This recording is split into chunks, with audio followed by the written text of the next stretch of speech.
Gus Baha bikin gara-gara, menyebabkan banyak orang awam menjadi bingung karena katanya sih Gus Baha ceramah kalau berdoa jangan diulangi lagi. Alasannya Gus Baha mengutip kitab Al-Hikam, kemudian didengarkan dan dicerna oleh banyak orang awam menjadi protes. Mengapa berdoa tidak boleh diulangi lagi? Oleh sebab itulah, dalam rangka menjawab pertanyaan dari beberapa jamaah pecinta dan subscriber channel YouTube Al Muallim Center yang bertanya kepada kami, apakah benar bahwa kalau berdoa maka sebaiknya jangan diulangi lagi? Alasannya karena Allah Jalla Jalaluh tidak mungkin lupa pada doa yang kita panjatkan kemarin. Ini pertanyaannya. Nah, langsung saja kami Al-Fakir Muallim akan menjawabnya begini.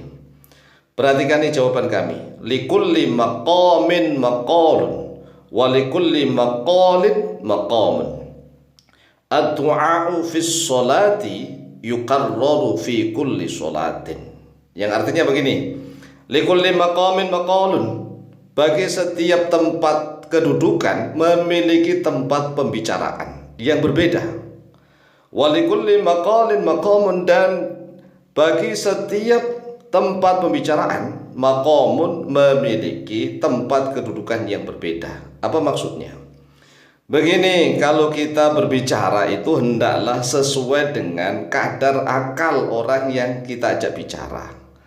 Jadi hadithun nasa biqadri uqulihim.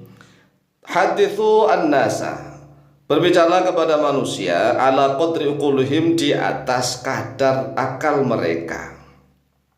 Misalnya nih, kalau jamaahnya orang-orang yang hatinya sudah betul-betul tawakal kepada Allah, makomnya bukan makom kasab itu ya, makom kasab itu makom usaha. Sudah betul-betul makom tajrid dan tawakal kepada Allah, maka silakan mengikuti pendapat Gus Baha. Artinya ya berdoa itu sekali saja.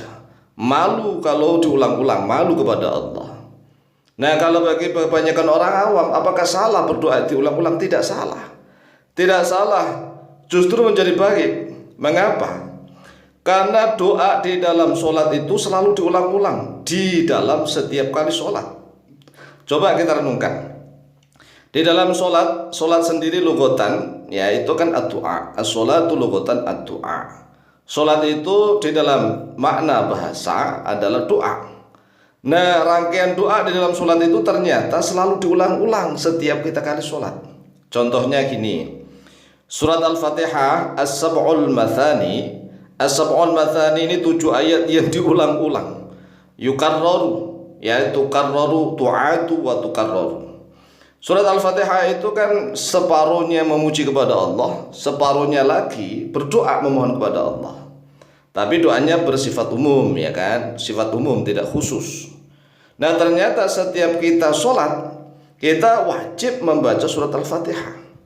Setiap sholat kita selalu mohon kepada Allah, ihdinas siratal mustaqim, suratal ladzina an'amta 'alaihim ghairil maghdubi 'alaihim waladdallin, amin. Ihdinas suratal mustaqim artinya, ya Allah, tunjukilah oleh Engkau pada kami as-suratal mustaqim, pada jalan yang lurus. Ini ternyata setiap kita sholat selalu kita mohon kepada Allah ditunjukkan jalan yang lurus. Belum lagi tatkala kita misalnya duduk di antara dua sujud. Duduk di antara dua sujud itu kita selalu berdoa dengan doa yang sama. Rabbighfirli warhamni wajburni warfa'ni warzuqni wahdini wa'afini wa'fu anni. Setiap kita duduk di antara dua sujud yang dibaca apa? Yaitu doanya itu aja.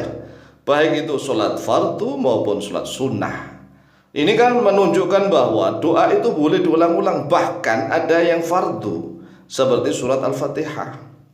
Surat Al-Fatihah, dalam surat Al-Fatihah banyak sekali mengandung doa.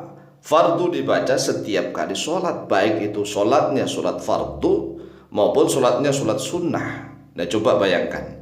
Oleh sebab itu, bagi saudara-saudara kami kaum muslimin wal muslimat yang menginginkan doanya diulang-ulang, silahkan tafadhol. Dan bagi yang malu kepada Allah, doanya tidak diulang-ulang lagi, ya silakan. Silakan, kan makom orang berbeda-beda, makom kedudukan derajat orang ini berbeda-beda. Sehingga inilah yang harus kita jelaskan bahwa tidak semuanya salah.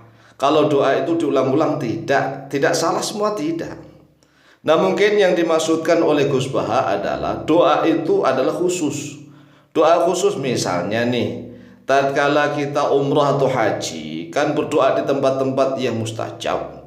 Kemudian kita minta apa misalnya, kan minta istri kayak, atau minta harta kayak, atau minta kedudukan kayak misalnya. Nah, tatkala kita umroh misalnya berikutnya, kita di tempat-tempat yang sama kok mintanya permintaan yang sama.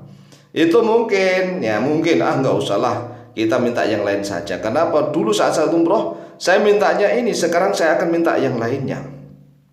Nah, kalau memang kasusnya seperti itu ya berbeda. Inilah yang harus kita pahami. Adapun kalau misalnya kita ya sekarang ini berdoa minta harta.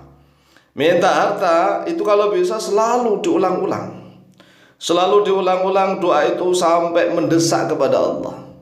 Karena doa itu tidak boleh kita ragu-ragu, tidak menetapkan diri, tidak betul-betul untuk mendesak kepada Allah. Jadi doa itu hendaklah mendesak kepada Allah.